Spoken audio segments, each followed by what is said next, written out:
읽어보신 분도 있고 그렇지 않으신 분들도 있겠죠. 조국 법무부 장관 후보의 법대 동기라고 하는 분이 글을 쓴 게 있습니다. 되게 장문의 글인데 전문을 다 꼼꼼하게 읽어보신 분들은 그렇게 많지 않을 거라고 생각합니다. 자, 임무영 검사의 이프로스 글 전문을 한번 읽어보겠습니다. 6개월간의 정책 연수를 마치고 오늘 복귀했습니다. 복귀하자마자 처음 쓰는 글이 이런 것이라 마음이 그다지 좋지는 않네요. 해외에 있을 때는 국내 상황이 걱정되더니 귀국 후에는 검찰의 사정에 신경을 쓰게 되더군요. 제일 궁금했던 것은 작금의 사태에 대한 선후배 여러분들의 반응이었습니다. 그런데 이 프로스에 들어와 보고 정말 깜짝 놀랐습니다. 이렇게 아무 언급이 없을 줄은 몰랐네요. 어차피 조국 후보자가 장관으로 임명될 테니 장관한테 밉보여서 괜히 손해를 자초할 필요가 없다는 생각으로 이러는 거라면 참으로 실망스럽습니다. 이러고도 검찰이 정의를 논할 자격이 있을까요? 지금 대학가에서 어린 학생들까지 나서서 조 후보자의 임명을 반대하는 마당에 우리가 손을 놓고 있으면 조 후보자가 검찰은 자신의 임명을 반대하지 않는구나 하고 오해할까 두려워 조 후보자를 반대하는 검찰 구성원이 있다는 사실을 알리기 위해서 이 글을 쓰게 되었습니다. 조국 후보자는 저와 대학 동기입니다. 그러니 아마도 검찰 내에서는 제가 가장 오래전부터 알아온 축에 속할 겁니다. 하지만 제가 개인적으로 알고 있는 조국이 어떤 사람인지에 대해서까지 굳이 이야기할 필요는 없겠죠.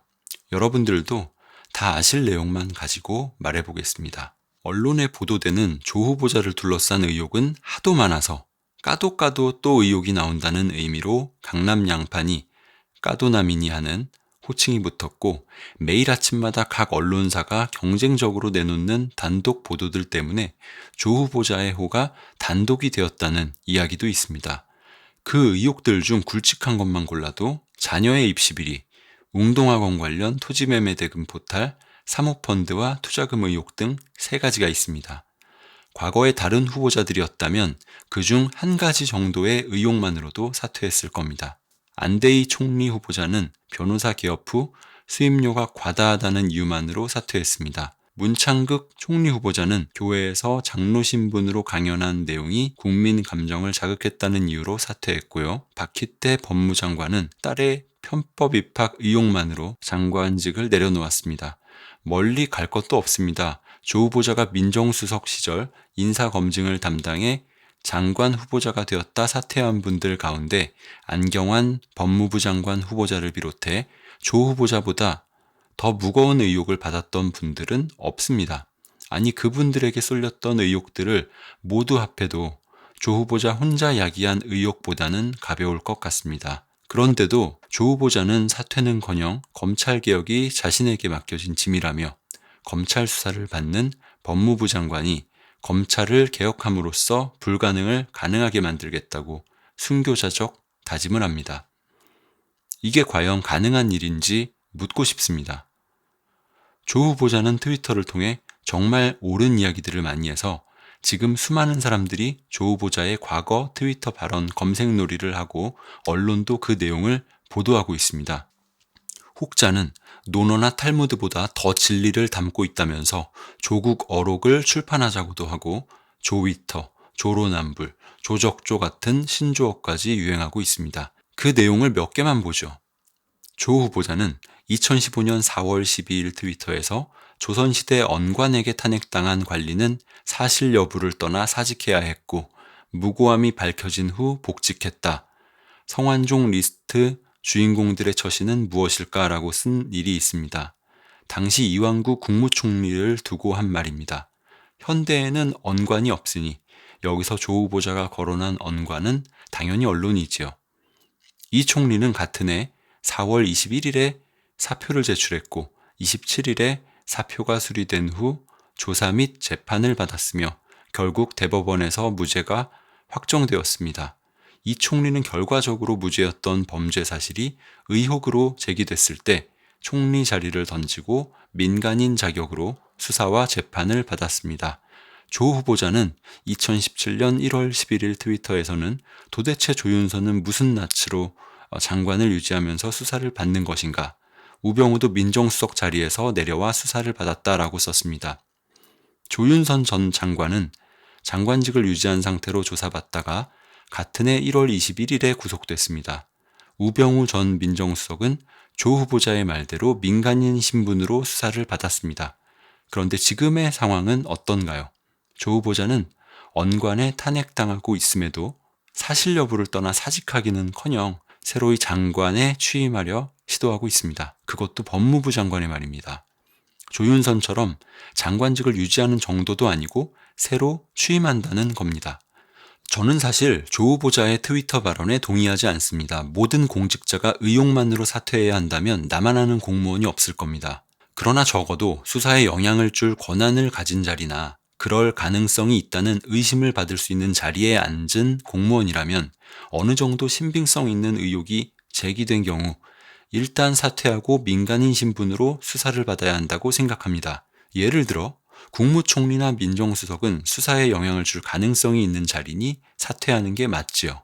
그러나 문화체육관광부 장관은 그럴 가능성이 거의 없으니 사퇴가 의무일 필요는 없습니다.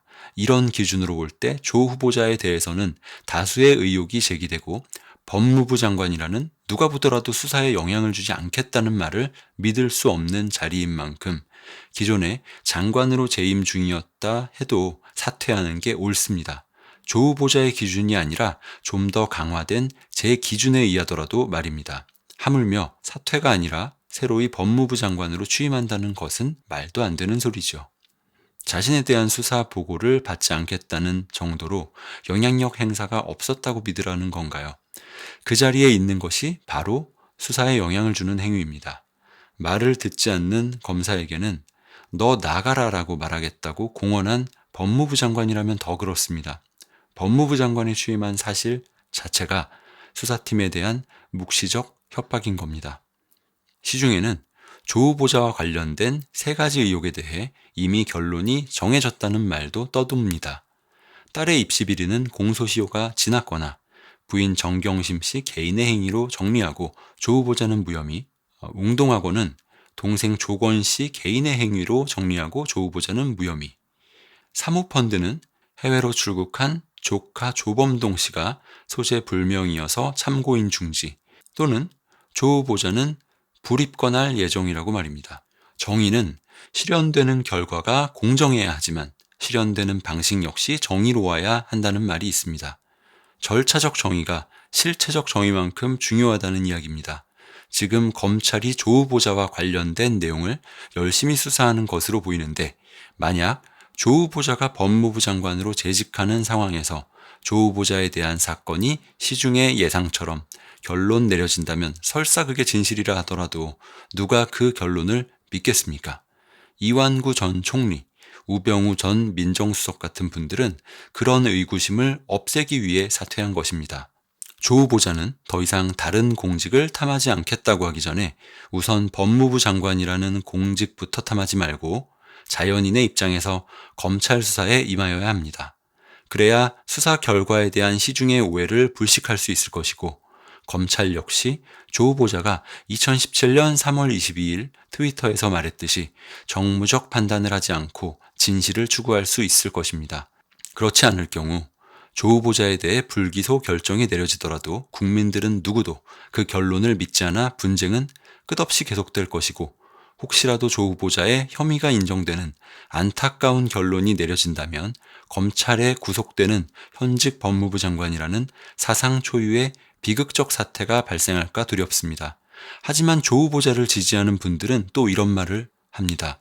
의혹은 누명에 불과하고 조국은 사법개혁을 완수할 적임자로서 그만한 사람이 없다. 그러므로 반드시 법무부 장관이 되어야 한다고 말입니다.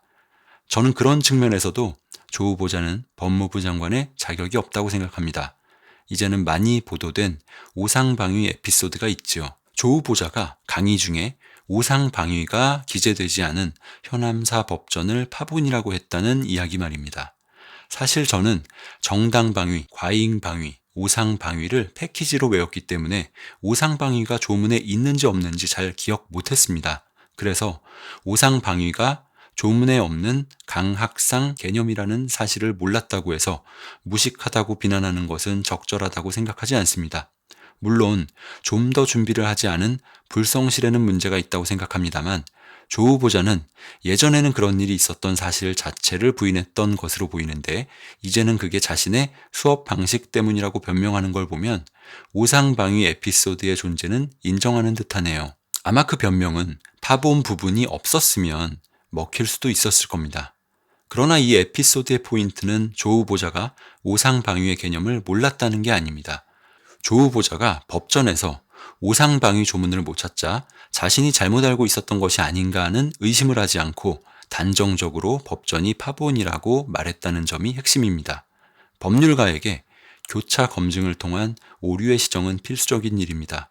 저는 비록 결재자와 의견이 합치되지 않아 다투는 일이 있더라도 결재라는 과정을 통해 오류를 시정할 기회가 늘어난다는 점에서 항상 결재 제도를 긍정적으로 받아들였습니다.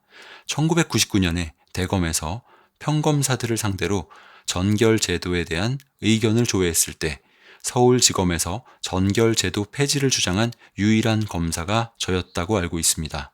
법률가는 늘 자신이 틀렸을 가능성을 인식해야 하고 교차 검증의 기회를 고마워하는 것이 기본 자세라고 생각하기 때문입니다.